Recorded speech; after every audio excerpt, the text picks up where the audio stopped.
Hello everyone, thanks for tuning in to today's second video, looking at the GWV extended model for today's second video. This is your extended 30-day European outlook, and I shall get on with that for you in a moment. Just to say back first, video release today was our 6 AM UK weather forecast. We've got 10 to 14 day coming up for you later on today as well. Please check out all of today's videos, like, share and subscribe on all today's vids, and thank you so much everybody for doing that. Right, well, we're going to start off with the week one mean sea level pressure, and it takes us through the week that we're currently in before to the 11th of September. So this week we'll have lots of high pressure sitting over and to the east and to the south of the country. Low pressure will be out in the Atlantic and to our southwest as well, and winds will be generally coming in from the southerly southeast direction across much of central, northern and western Europe as well. 500 millibar heights, let's just check that over. 500 millibar heights look like that.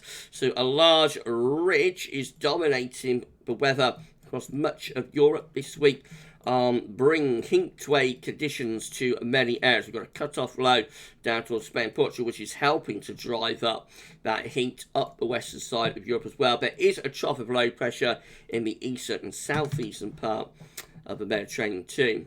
Right, well, look at the temperature anomaly for this week across Europe. So we focus particularly on France for very intense heat there. The anomaly is down to 6 to 10 degrees above average widely across the western Europe. We're around 3 to 10 degrees above normal, which is going to be, let's just make sure I've got the scale right there. So, okay, so that is 0 to 1. That's 1 to 3.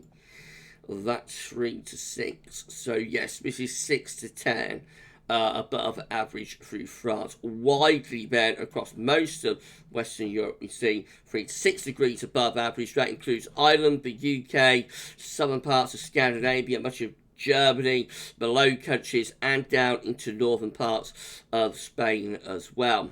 Now, to the north and east of that, it is warmer than average, but not quite as warm. There we see the temperature anomaly across much of northern, eastern Europe, and also the central part of the Med, going to around 1 to 3 degrees above average. So it's still warm, but not quite as warm.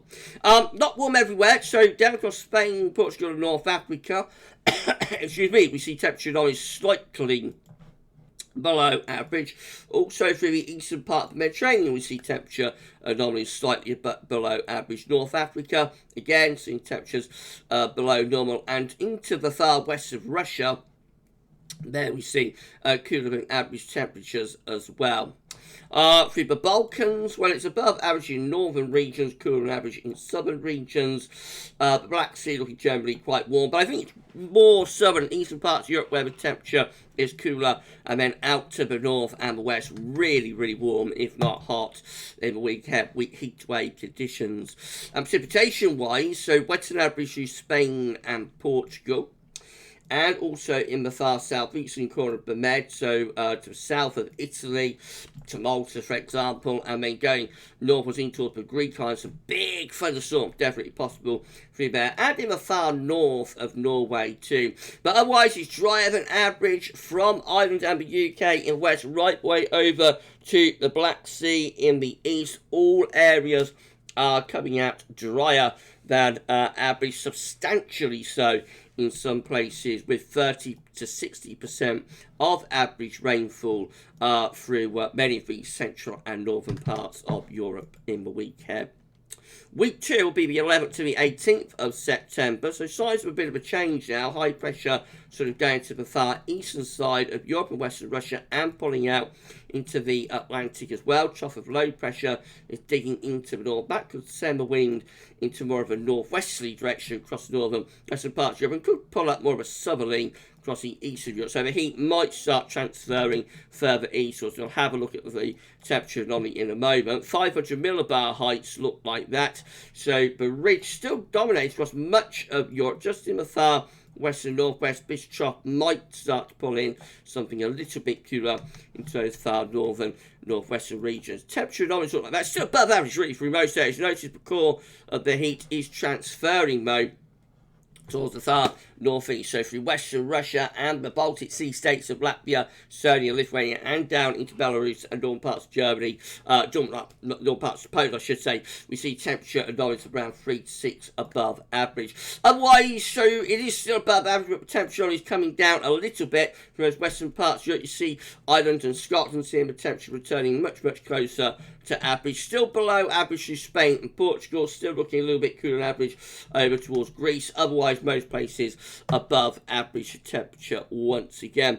And as far as precipitation is concerned, it's wetter than average across the north and the west of Europe here, so quite a significant change taking place through the week 2 period. Above average precipitation through Scandinavia down into much of the UK, probably affecting Ireland as well, into France, the Low Countries and Germany, and down to Spain and Portugal.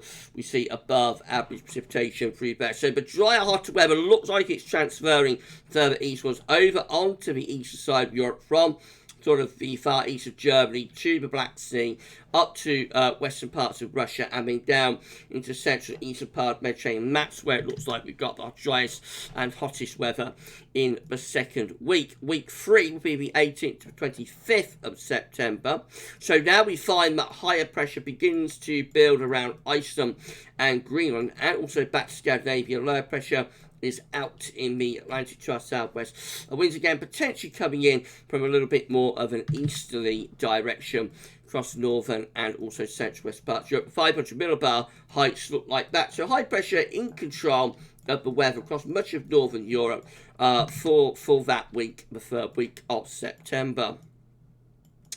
Temperature anomaly widely above average. Once again, another warmer than average week to come pretty much in all areas. Again, just got central parts of Spain and Portugal looking a little bit cooler, and then maybe down towards some of the Greek islands. They're the exceptions to the rule. Most places come out with above average temperatures.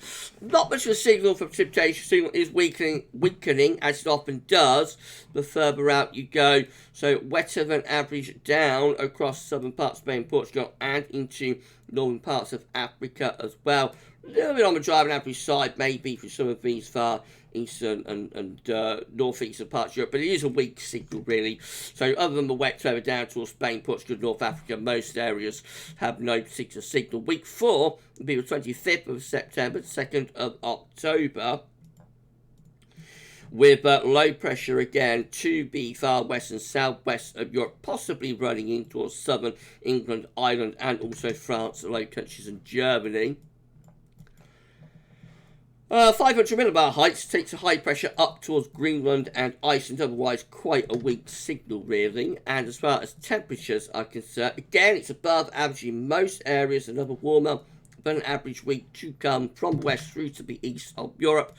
And precipitation wise, just looks a little bit wetter through some of these western regions. It is quite a weak signal, but like Germany, southern Germany, the Low Countries, France, towards the UK and Ireland, down towards Spain, Portugal, just looks a little bit wetter through there maybe. Could still be a little bit on the drier side. In fact, east and southeast Europe, it is a very weak signal for precipitation mode by this point.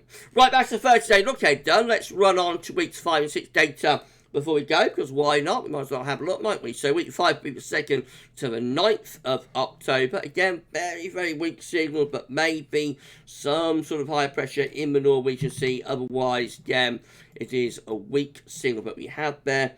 As far as 500 millibar heights are concerned, again we see above average heights to the north from Greenland to Scandinavia. That could well bring the wind in from the east across the northern and also southwest parts of Europe. Temperature anomalies are still above average, maybe lowering a little bit across eastern Europe with those easterly winds setting up. And again, very weak signals for precipitation. And then lastly, week 6 will be the 9th to 16th of October. So maybe got some low pressure just appearing towards the UK line. Very weak signal, but a little bit of low pressure through there and down across the far southeastern corner of the Med. 500 millibar heights look like that. So there's probably going to be a trough through here between those two ridges. Temperature anomalies are around to just a little bit above average again across much of the continent. Precipitation looking like that. So very weak signals, wetter than average over on the eastern side of the Mediterranean, and possibly through parts of the UK, otherwise, an island, otherwise, again, the signal is very, very weak there. Okay, so that's our 30-day look ahead done and dusted this week. Remember, just a snapshot of what the model is showing, so it could look completely different when we look at this again next Tuesday for the wider European outlook, and also next Saturday for the UK and Ireland focus. We're going to be back a little bit later on with your 10 and 14 there. That will include all our break features. But for this one, that's all now, and thanks so much.